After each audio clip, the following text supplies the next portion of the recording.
truly think Matthew Golden can be what they wanted Trey Palmer to be for this team. Now, obviously, if you're taking him in the first round, you expect a big-time talent. So they want more than what Trey Palmer gave to this team. But he can be a deep threat. He makes some incredible catches.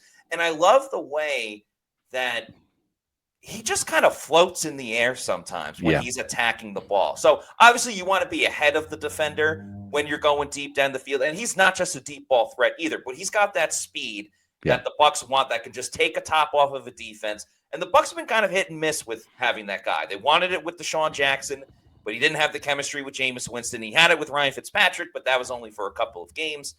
They had it with Scotty Miller and the big catch in the NFC Championship game. And they've been trying to recreate that a little bit and didn't necessarily get it with Trey Palmer, but he was a late-round pick. Matthew Golden, I think he'd be important on third downs. I think he can take that top off of the defense and make life even easier for Mike Evans and Chris Godwin. They don't even need that much help because they're so great at what they do. He's been in a couple of different offenses, going from Houston and then to Texas.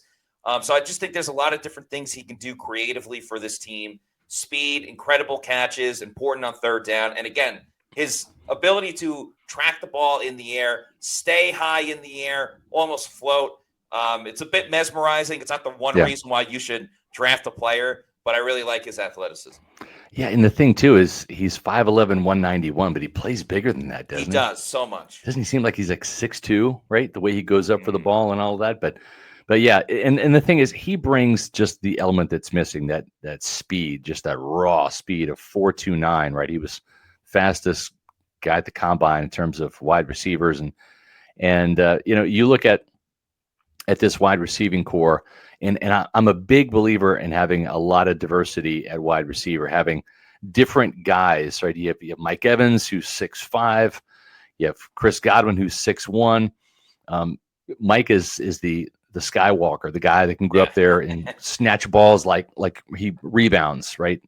Because he always wanted to be a basketball player. So every time he goes up and gets one, I feel like he's just grabbing a board, right? Leaning the glass. And with Godwin, he's just that kind of physical, gritty, tough, clutch hands across the middle guy, whether it's blocking or running those routes. He just has a feel to work the middle of the field, find open spots and zones. He's fearless.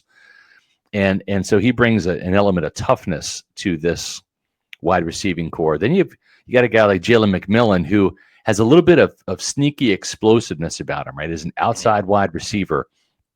And, he too has a knack for being able to go up and get the ball. 6'1", probably needs to bulk up a little bit. You go back to that Dallas Cowboys game, right? On Sunday Night Football, he had the touchdown ripped out of his hands. He turned into an interception, right? So I think with a little bit more size, he becomes a more effective receiver. And I think he's going to put on some mass this offseason.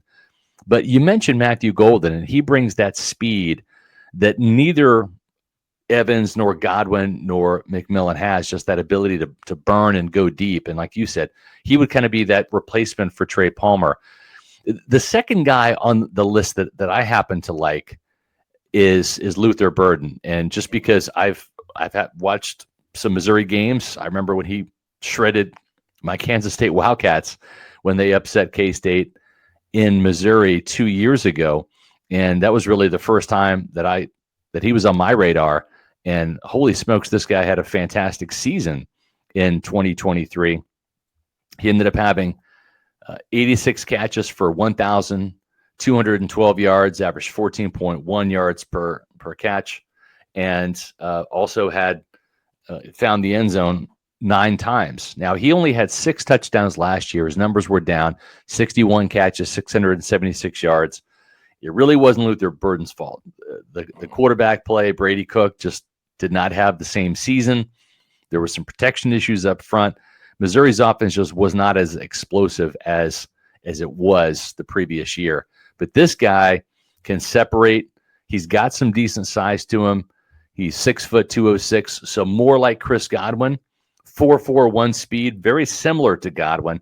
I don't know that it would be a bad thing to have another guy that could be like Chris Godwin. And I think Luther Burden is very similar in that respect. The other guy that is in the same mold from a size and build standpoint is Emeka Egbuka. When you look at him, 6'1", 202, very similar size to Godwin, a little bit of a thicker guy than Jalen McMillan. Didn't have a 40-yard dash time on him because he wasn't doing the combine workouts. But this guy is a crafty route runner. He just knows how to get open. He can work the middle of the field. He can work the outside. He has some speed. If you go back to that touchdown against Oregon in the playoff game, he had a day. And so I wouldn't mind any of those three guys. Golden for the speed, Burden just because I think he's got the ability to be a physical game breaker, and then Egbuka just because he is a very crafty route runner, very skilled guy that doesn't need to be schemed open. He's got enough tools in his tool belt where he can create openings against man or zone.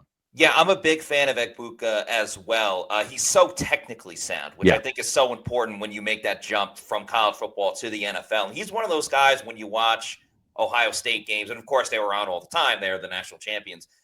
You watch his game, whether he's getting the football or he's not, and you just see immediately watching him that he's NFL ready. That's right. He might almost be the most polished NFL ready out of the three guys that we are talking about. So I'm a big fan of him as well. I like Luther Burden too. I think his ability with yards after the catch is something that could be a huge threat on any team, but for the Bucs specifically, I agree. An awesome trait that he'd be a good fit in this Josh Grizzard offense. You're right. Yes, definitely. Just different ways to use him, I think, would be super cool. Godwin's great with the yards after the catch. I think Luther Burden could be as well. I wouldn't be mad if any of these players were picked by the Bucs in the first round. I know.